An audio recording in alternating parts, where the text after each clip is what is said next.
अथ सप्तमो अध्याय माने सातवां अध्याय भरत चरित्र। श्रीमद् भागवत साप्ताहिक कथा के पंचम स्कंद का सातवां अध्याय में आज हम भरत का चरित्र बताते हैं।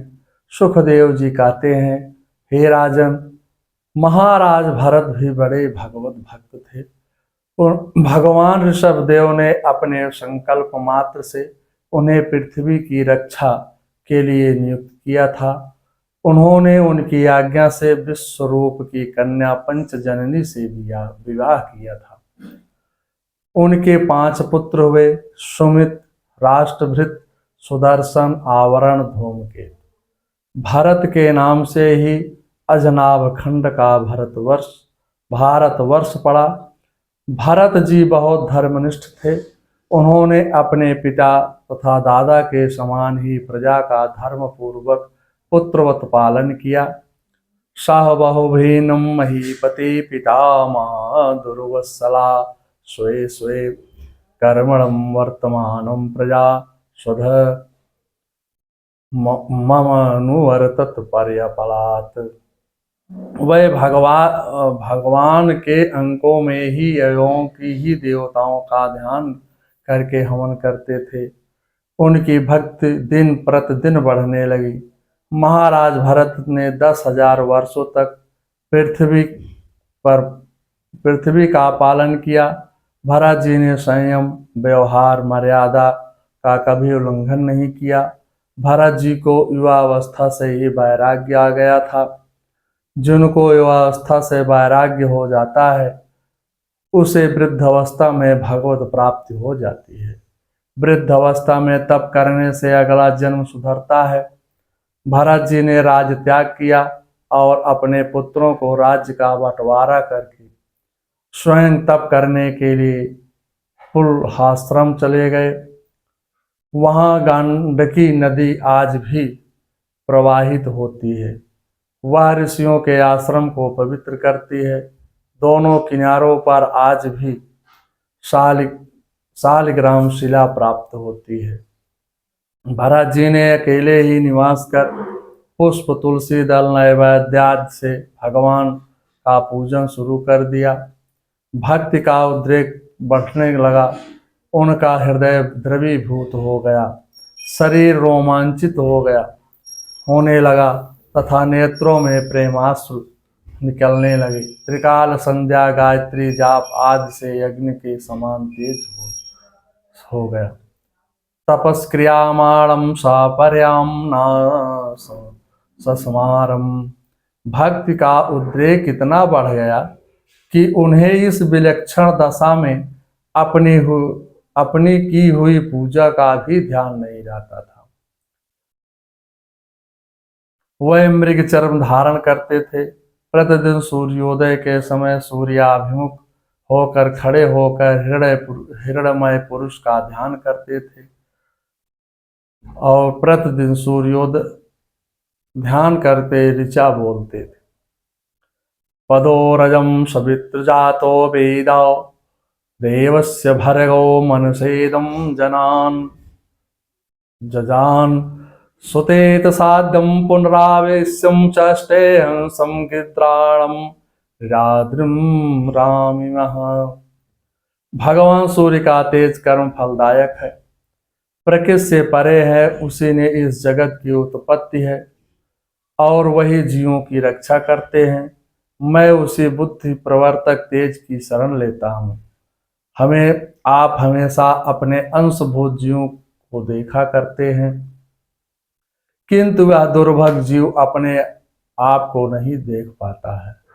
या तो आपकी जिस जीव पर अतिशय कृपा होती है उस जीव को आप दिव्य दृष्टि देते हैं। दिव्यम ददाति ते चक्षुम पक्षम में योगमेश्वरम। गीता के 11वें अध्याय का 8वें श्लोक का सूक्त है।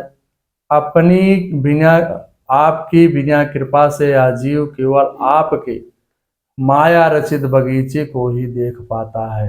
आप मेरी बुद्धि में ऐसी शक्ति प्रदान करें जिससे आपके स्वरूप को मैं निहार सकूं। मैं आपको हृदय से नमन करता हूँ।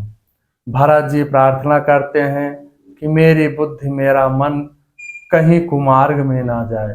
भगवान के तेजोमय रूप का मैं चिंतन करता हूँ। श्रीमद् भागवत साप्ताहिक कथा के पंचम स्कंद का 7वां अध्याय समाप्त हुआ। अथ अष्टमो अध्याय। भरत जी का मृग के मोह में फंसकर मृग योनि में जन्म लेना। सुखदेव जी कहते हैं, हे राजन, एक दिन प्रातःकाल राजा भरत स्नान कर सूर्योपासना के लिए गंडकी नदी के किनारे बैठे थे। सूर्योपासना का अर्थ है कि हमारे भौतिक जीवन में जो प्रकाश है उसका आदर करना। जो भौतिक जीवन में प्रकाश का आदर करता है वह आध्यात्मिक जीवन में ज्ञान का भी आदर करता है। भरत जी स्नान करके नदी तट पर बैठकर ब्रह्मचर्य क्षरम भी गृहाण प्रणव मंत्र का जाप करने लगे। तभी वहां पर एक गर्भणी हिरणी प्यास से व्याकुल हो जल पीने की इच्छा से आई। इतने में एक सिंह ने भयंकर गर्जना किया। वह मृगी डर गई और उसने छलांग लगा दिया। तस्य उत्पन्नान्त्या अंतवल्लम उरुभाया वालितो योनिर्तो गर्भम स्रोतात् निपपात। उस हिरणी के पेट में गर्भ था। उछलते समय अत्यंत भय के कारण उसका गर्भ अपने स्थान से हटकर योनि द्वार से निकलकर नदी के प्रवाह में गिर गया और हिरणी को पीड़ा से व्याकुल होकर किसी गुफा में जा करके गिर गई।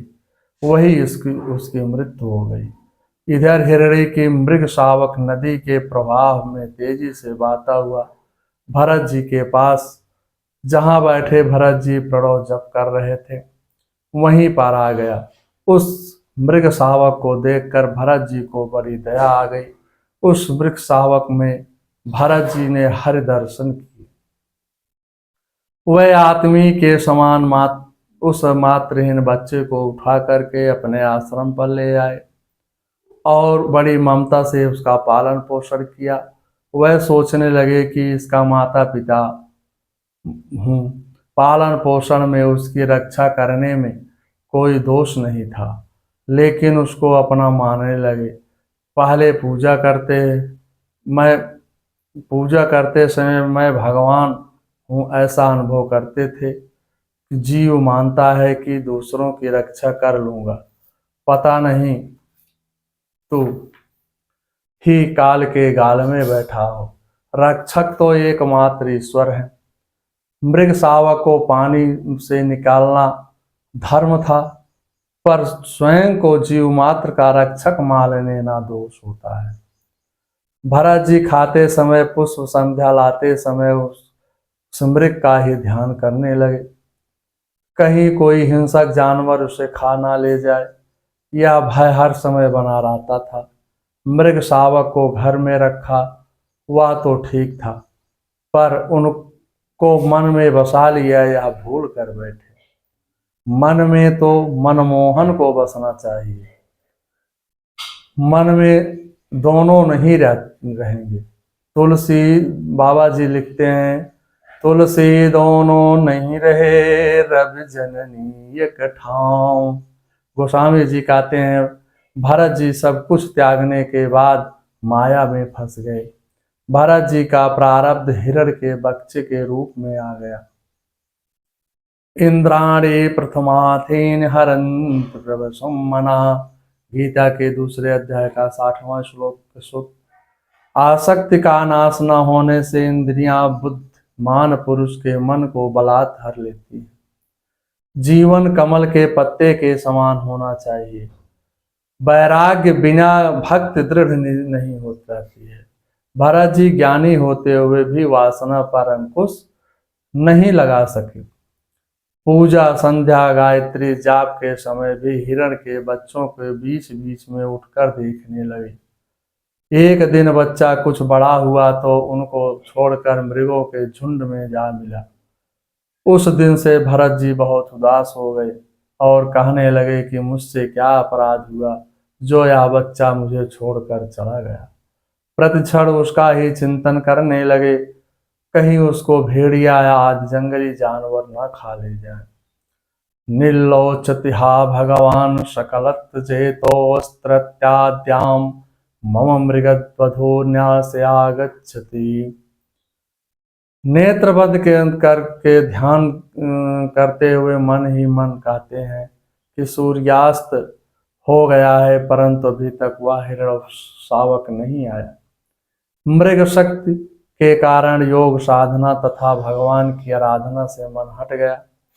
शास्त्रों में वर्णन है कि दया, करुणा आदि गुण या शक्ति देते हैं तो त्याज्य है। केवल वर्ण आश्रम की व्यवस्था में जो धर्म है वही स्वीकार्य है। नहीं प्रतीक्षते मृत्युम कृतम अस्य नावा कृतम। मृत्यु किसी की प्रतीक्षा नहीं करती है, अतः प्रतिक्षण सावधान होकर जियो।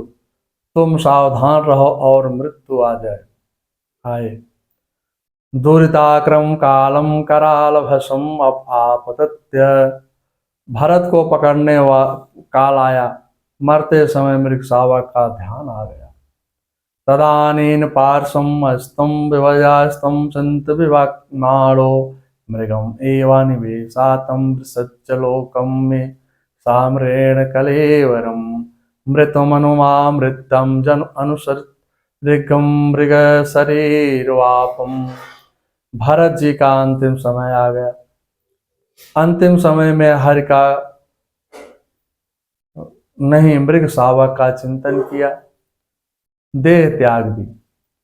मृग के लालन पालन आदि स्वरूप के विस्मित हो गई। अगले जन्म में मृग का शरीर मिला। अंतकाल में प्रभु चिंतन छूटने के कारण मृग योन में जाना पड़ा। यम यम वापे स्मरण भांते कलेवरम। गीता के 8वें अध्याय का 6वें श्लोक का सुख। मन के विकार बीज की तरह खेत में पड़े रहते हैं, पानी बरसने से अंकुरित हो जाते हैं। वह जैसे सूखे खेत में दिखाई नहीं देते और अंदर छिपे रहते हैं, ऐसे ही भक्ति भाव काल में चित्त में विकार छिप जाते हैं, फिर प्रारब्ध के वेग काल में पुनः भरत की तरह अंकुरित हो जाते हैं। पंचदशी में इसी को स्पष्ट किया गया है।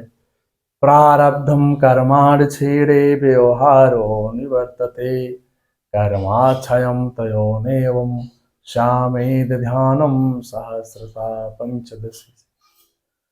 मृग शब्द संस्कृत भाषा के खोजने के अर्थ में है मृगते, अर्थात जिसका अन्वेषण किया जाए। मृग ही ममता का रूप है जो बुद्धि को ठगता है। भरत शब्द जीव मात्र के लिए है, इसलिए मन का नहीं होता है।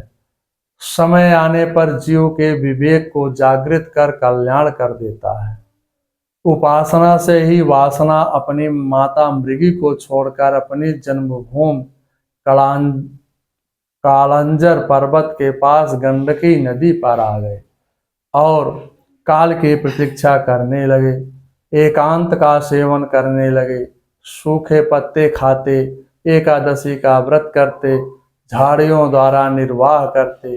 अंत में उन्होंने अपने शरीर का आधा भाग गंडकी के जल में डुबोकर उस मृग शरीर को छोड़ दिया। श्रीमद् भागवत साप्ताहिक कथा के 5म स्कंध का 8वां अध्याय समाप्त हुआ।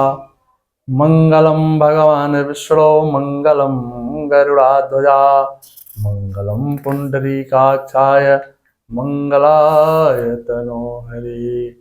सर्वांगल मांगल्ये शिवे श्रीवाद साधिके शरणे त्र्यंबके गौरी नारायणी नमस्तुते।